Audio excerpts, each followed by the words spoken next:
مباحثے میں خوش آمدید۔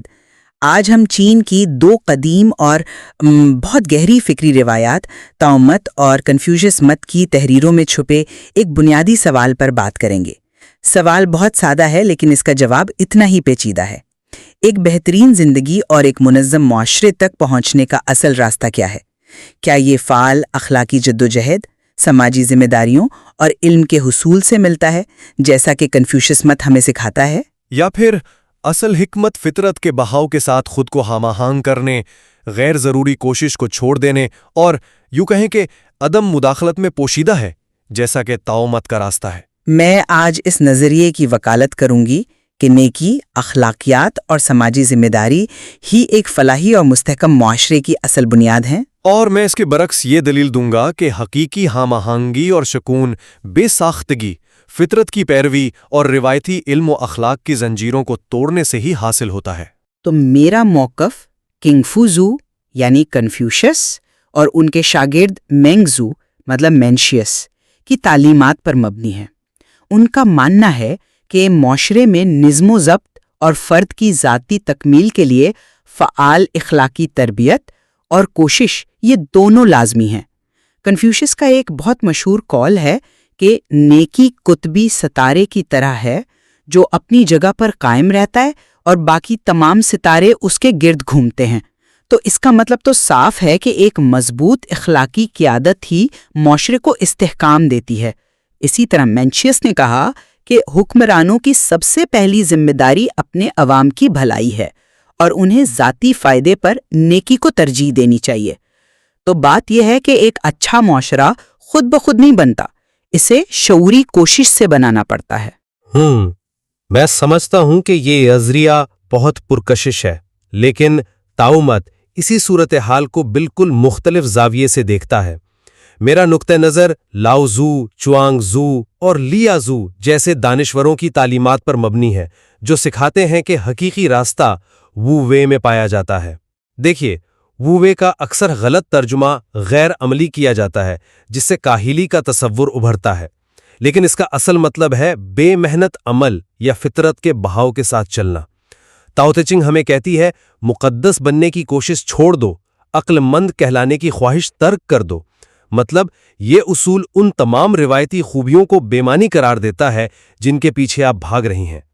طاؤمت کے مطابق بہترین حکمران وہ ہے جس کے وجود کا عوام کو احساس تک نہ ہو، جو ایک سائے کی طرح حکومت کرتا ہے۔ چوانگ زو کی کہانیاں اس خیال کو مزید گہرائی دیتی ہیں، جیسے اس بیکار درخت کی کہانی جسے کوئی نہیں کاٹتا کیونکہ وہ کسی کام کا نہیں، اور اسی بیکاری کی وجہ سے وہ سب سے لمبی عمر پاتا ہے۔ تو روایتی اخلاقیات اور علم تاؤ یعنی راستے کی پیروی میں صرف رکاوٹیں ہیں۔ اچھا، لیکن اگر قیادت اتنی غیر فعال اور سائے کی طرح ہونی چاہیے تو پھر ایک حکمران صحیح اور غلط کا فیصلہ کیسے کرے گا؟ کیونکہ کنفیوشس کے نزدیک تو ایک اچھا حکمران وہ ہے جو فعال طور پر اپنی رعایا کا خیال رکھے۔ مینشیس کہتے ہیں کہ اسے ٹیکس کم کرنے چاہیے، قدرتی وسائل کی حفاظت کرنی چاہیے اور غریبوں اور کمزوروں کا سہارا بننا چاہیے۔ یہ تو ایک بہت ہی عملی اور فعال قسم کی خیر خواہی ہے۔ صحیح، آپ جسے خیر خواہی کہہ رہی ہیں، تاؤ موتے اسے مداخلت کہتا ہے۔ یہ خیال کہ حکمران کو عوام کی زندگی بہتر بنانی چاہیے، یہ خود ایک مسئلہ ہے۔ تاؤ تے چنگ کہتی ہے کہ بہترین رہنما وہ ہیں جن کا لوگوں کو پتہ بھی نہیں چلتا۔ لی زو کی ایک کہانی میں ایک بادشاہ ہے جو حکومت کرنے کی ہر ممکن کوشش کرتا ہے، لیکن اس کی سلطنت میں بے چینی اور بیماری پھیل جاتی ہے۔ تھک ہار کر جب وہ سب کچھ چھوڑ دیتا ہے تو کچھ عرصے بعد وہ دیکھتا ہے کہ اس کی رعایا خود بخود خوش، صحت مند اور پرامن ہو گئی ہے۔ آپ کی فعال حکمرانی دراصل فطرت کے اپنے توازن میں خلل ڈالتی ہے۔ لیکن کیا اس غیر فعال حکومت کا مطلب یہ نہیں کہ عوام کو ان کے حال پر چھوڑ دیا جائے؟ اگر قحط پڑ جائے یا سیلاب آ جائے تو کیا تاؤ پرست حکمراں صرف فطرت کا تماشا دیکھے گا؟ مینشیس تو یہاں تک کہتے ہیں کہ اگر آپ کے گودام اناج سے بھرے ہیں اور آپ کے لوگ بھوک سے مر رہے ہیں تو یہ انہیں قتل کرنے کے برابر ہے۔ اس رویے میں رحمدلی کہاں ہے؟ یہ تو ذمہ داری سے فرار لگتا ہے۔ میں آپ کے خدشے کو سمجھتا ہوں، لیکن طاؤمت کا جواب یہ ہوگا کہ اکثر یہ بحران پیدا ہی اس لیے ہوتے ہیں کیونکہ حکومت فطرت کے نظام میں بہت زیادہ مداخلت کرتی ہے۔ تاؤ تے چنگ کا ایک بنیادی اصول ہے، جتنے زیادہ قانون اور پابندیاں ہوں گی اتنے ہی زیادہ چور اور ڈاکو پیدا ہوں گے۔ جب حکومت بہت زیادہ فعال اور ہر معاملے میں دخل انداز ہوتی ہے تو عوام غیر مطمئن اور چالاک ہو جاتے ہیں، لیکن جب حکومت پرسکون ہوتی ہے تو عوام خود بخود ایماندار اور سادہ ہو جاتے ہیں۔ آپ جسے انتشار سے بچاؤ کہہ رہی ہیں وہ دراصل بے چینی پیدا کرنے کا سبب بنتا ہے۔ حقیقی امن کم سے کم حکمرانی سے آتا ہے، زیادہ سے زیادہ نہیں۔ اچھا، چلیں اس نقطے کو ایک لمحے کے لیے مان لیتے ہیں، لیکن آپ کا یہ مثالی حکمراں یہ کیسے جانے گا کہ کب مداخلت کرنی ہے اور کب نہیں؟ اس کے لیے بھی تو حکمت اور علم کی ضرورت ہوگی۔ کنفیوشس کے نزدیک حکمت کا راستہ بالکل واضح ہے، مسلسل مطالعہ، گہرا غور و فکر اور خود احتسابی۔ وہ کہتے تھے، میں ہر روز خود سے 3 سوال پوچھتی ہوں۔ یہ خود کو بہتر بنانے کا ایک کبھی نہ ختم ہونے والا عمل ہے، مطلب مسلسل اپنی خامیوں کو پہچاننا اور انہیں دور کرنے کی کوشش کرنا۔ علم کے بغیر اخلاقیات کی کوئی بنیاد ہی نہیں۔ جی، لیکن تاؤ مت اس علم کے حصول کو ہی شک کی نگاہ سے دیکھتا ہے۔ چوائنگ زو کے نزدیک علم اکثر شہرت حاصل کرنے کا ایک ذریعہ بن جاتا ہے جو لوگوں میں مقابلہ اور حسد پیدا کرتا ہے۔ آپ جسے خود کو بہتر بنانا کہہ رہی ہیں وہ اکثر صرف اپنی انا کو تسکین دینا ہوتا ہے۔ تاؤ تے چینگ کا مشہور قول ہے، جو جانتے ہیں وہ بولتے نہیں اور جو بولتے ہیں وہ جانتے نہیں۔ حقیقی حکمت کتابی علم میں نہیں بلکہ ذہن کو خالی کرنے، خاموشی اور سادگی میں پوشیدہ ہے۔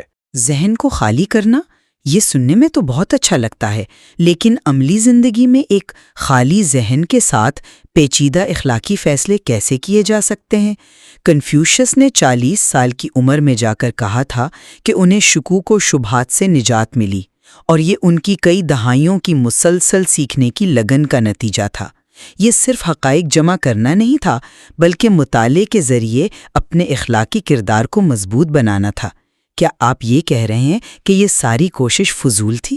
فضول نہیں، لیکن شاید راستے سے پھٹکانے والی تھی۔ تاؤ مت کہتا ہے تضادات کو قبول کرتا ہے۔ مکمل ہونے کے لیے تمہیں ٹوٹنا ہوگا، سیدھا ہونے کے لیے تمہیں جھکنا ہوگا۔ علم کی تلاش اکثر ہمیں چیزوں کو الگ الگ کھانوں میں بانٹنا سکھاتی ہے، جبکہ حقیقت میں ہر چیز ایک دوسرے سے جڑی ہوئی ہے۔ اس کی بہترین مثال چوائنگ زو کے اس باورچی کی ہے جو ایک ہی چھری سے 19 سال تک گوشت کاٹتا ہے اور اس کی دھار خراب نہیں ہوتی۔ جب اسے پوچھا جاتا ہے کہ وہ یہ کیسے کرتا ہے تو وہ کہتا ہے کہ وہ اپنی آنکھوں سے نہیں دیکھتا بلکہ اپنی روح سے محسوس کرتا ہے۔ وہ علم پر انحصار نہیں کرتا بلکہ راستے پر کرتا ہے۔ یہ دراصل فلو سٹیٹ کی ایک عظیم مثال ہے، جہاں شعوری کوشش ختم ہو جاتی ہے اور انسان کام کے ساتھ ایک ہو جاتا ہے۔ تاؤ مت کہتا ہے کہ حقیقی مہارت زور لگانے میں نہیں بلکہ مزاحمت ختم کرنے میں ہے۔ یہ فلو سٹیٹ کا تصور واقعی بہت دلچسپ ہے، لیکن یہ ایک فرد کی ذاتی مہارت کی بات ہے۔ جب ہم پورے معاشرے کی بات کرتے ہیں تو ہم آہنگی کیسے پیدا ہوگی؟ مینشس کی دلیل ہے کہ انسانی فطرت بنیادی طور پر اچھی ہے، بالکل اسی طرح جیسے پانی قدرتی طور پر نیچے کی طرف بہتا ہے، لیکن اس پانی کو صحیح سمت دینے کے لیے نالیوں اور راستوں کی ضرورت ہوتی ہے۔ کنفیوشس مت میں یہ راستے رسومات، تعلیم اور سماجی ذمہ داریاں ہیں۔ ان کے بغیر انسان کی فطری اچھائی ضائع ہو سکتی ہے۔ تو معاشرتی ہم آہنگی ایک اجتماعی کوشش کا نام ہے، یہ خود بخود پیدا نہیں ہوتی۔ اور تاؤ مت کہے گا کہ آپ جن نالیوں اور راستوں کی بات کر رہی ہیں وہی تو فطری بہاؤ کو روکنے والے ڈیم ہیں۔ آپ ہم آہنگی پیدا نہیں کر رہی، آپ اسے مسلط کر رہی ہیں۔ تاؤ تے چنگ میں ایک بڑی گہری بات کہی گئی ہے کہ جب عظیم تاؤ کو بھلا دیا گیا تبھی نیکی اور اخلاقیت کے تصورات پیدا ہوئے۔ یعنی یہ اصول اس وقت بنائے جاتے ہیں جب چیزیں پہلے ہی خراب ہو چکی ہوں۔ حقیقی ہم آہنگی تب پیدا ہوتی ہے جب آپ لوگوں کو ان کی فطرت کے مطابق جینے دیتے ہیں، بجائے اس کے کہ ان پر اچھائی کا اپنا تصور مسلط کریں۔ لوگوں کو ان کے حال پر چھوڑ دینا، لیکن کیا یہ خود غرضی اور افراتفری کو دعوت دینے کے مترادف نہیں ہوگا؟ کنفیوشس کا پورا ڈھانچہ خاندان سے وفاداری اور سماجی فرائض پر کھڑا ہے تاکہ معاشرہ ٹوٹنے سے بچ جائے۔ یہ اصول زنجیریں نہیں ہیں، یہ وہ دھاگے ہیں جو سماج کو ایک ساتھ باندھ کر رکھتے ہیں۔ ان کے بغیر تو ہر کوئی صرف اپنے بارے میں سوچے گا۔ کیا ایسا معاشرہ قائم رہ سکتا ہے؟ چوانگ زو کا خیال ہے کہ انسانی اجتماعات اکثر اچھی نیت سے شروع ہوتے ہیں لیکن بری طرح ختم ہوتے ہیں، جو اس بات کی طرف اشارہ ہے کہ منظم سماجی کوششیں اکثر ناکام ہی ہوتی ہیں۔ آپ جسے سماجی دھاگا کہہ رہی ہیں وہ اکثر ایک پنجرہ بن جاتا ہے۔ جب افراد تاؤ کے ساتھ ہم آہنگ ہوتے ہیں تو وہ قدرتی طور پر ایک دوسرے کے ساتھ ہمدرد ہوتے ہیں، انہیں کسی اصول کی کتاب کی ضرورت نہیں پڑتی۔ جب آپ لوگوں پر رسومات اور اخلاقیات مسلط کرتے ہیں تو آپ حقیقی نیکی کی جگہ منافقت کو جنم دیتے ہیں۔ تاؤمت کا مقصد ایک پیچیدہ نظام میں اچھا شہری بننا نہیں بلکہ ایک سادہ دنیا میں ایک فطری انسان بننا ہے۔ تو خلاصہ یہ ہے کہ میرا موقف یہ ہے کہ ایک منظم اور نیک معاشرہ کوئی اتفاق نہیں ہوتا، یہ فعال کوشش، اخلاقی قیادت اور علم و حکمت کے مسلسل حصول کا نتیجہ ہوتا ہے۔ ہم اپنی سماجی ذمہ داریوں سے منہ نہیں موڑ سکتے کیونکہ ایسا کرنا افراتفری کو دعوت دینے کے برابر ہے۔ اور میرا موقف یہ ہے کہ حقیقی ہم آہنگی اور سکون کوشش کرنے میں نہیں بلکہ کوشش ترک کرنے میں ہے۔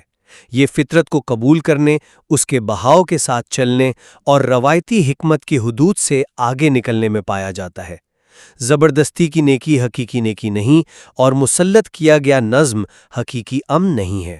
ایسا لگتا ہے کہ ہمارا بنیادی اختلاف اس بات پر ہے کہ کیا ہمیں انسانی فطرت کو سنوارنے کی کوشش کرنی چاہیے یا ہمیں بس اس کے راستے سے ہٹ جانا چاہیے تاکہ وہ خود اپنا راستہ تلاش کر سکے۔